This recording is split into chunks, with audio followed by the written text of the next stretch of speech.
agora está tudo prontinho para novas letras aprender? Espero que sim! E então vamos até ao nosso K, ao nosso W e ao nosso Y. Vamos lá!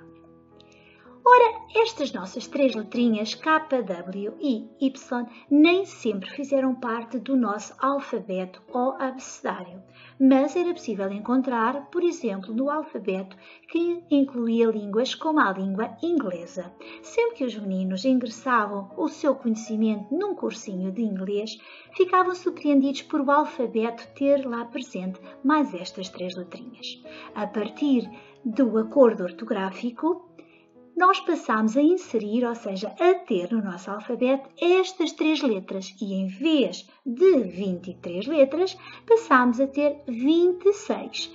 Aqui nós vemos no quadro do nosso alfabeto o local onde o nosso K, o nosso W e o nosso Y vão estar dentro do mesmo abecedário ou alfabeto.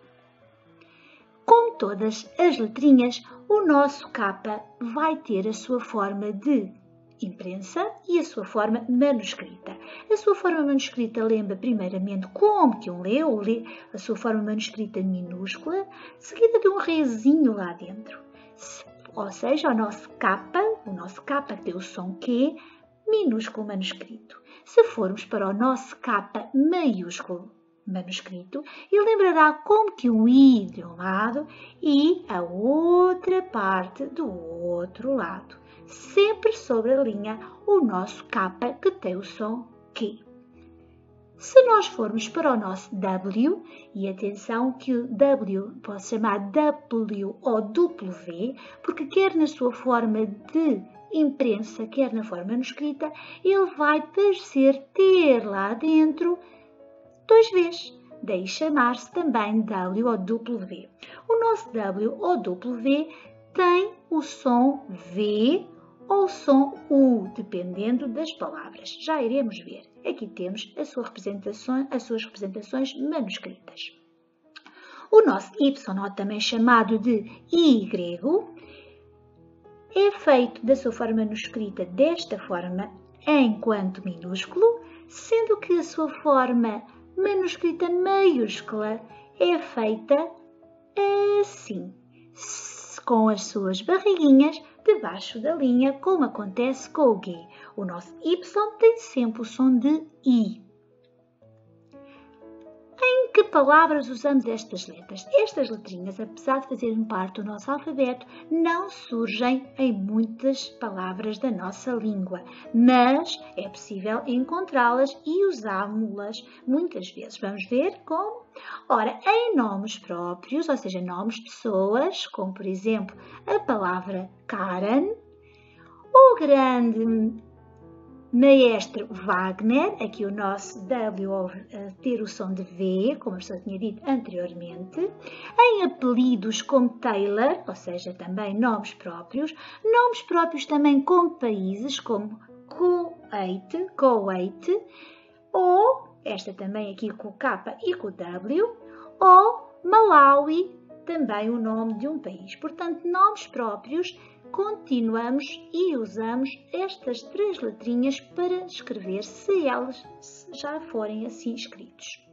Também usamos para siglas, símbolos, unidades de medida. O que é isso? Por exemplo, se eu quiser escrever quilograma na matemática, porque a matemática é mais números, mais símbolos do que palavra, poderei só escrever KG. KG significa quilograma. Por exemplo, se eu quiser escrever quilómetro, ou seja, se eu quiser representar também em forma matemática a palavra quilómetro, eu vou também usar K, neste caso M. Também na nossa bússola, para nos orientarmos, existe um ponto cardeal que é o oeste, mas que em muitas bússolas aparece o W. Portanto, em siglas, símbolos e unidades de medida, podemos também encontrar estas nossas letrinhas. Também na escrita de palavras de origem estrangeira. Há muitas palavras que nós utilizamos, como por exemplo a palavra ketchup, que todos dizemos, que todos utilizamos e até sabemos escrever, mas que é uma palavra que foi trazida de outras línguas, mas que está tão presente no nosso dia a dia, que nós quase que achamos que é nossa. E continua-se a escrever assim. Por exemplo, com a palavra whisky, uma bebida, a palavra yoga ou a palavra chantilly, ou seja, palavras de origem estrangeira, palavras que vieram de outros países e que nós tanto usamos na nossa língua. Muito obrigado, meus meninos e meninas, por terem ouvido, ou, como também tantas vezes dizem, thanks, ou seja, usando a palavra com o nosso capa, a palavra em inglês e que tantas vezes se usa em nossa língua ao queremos referir obrigado.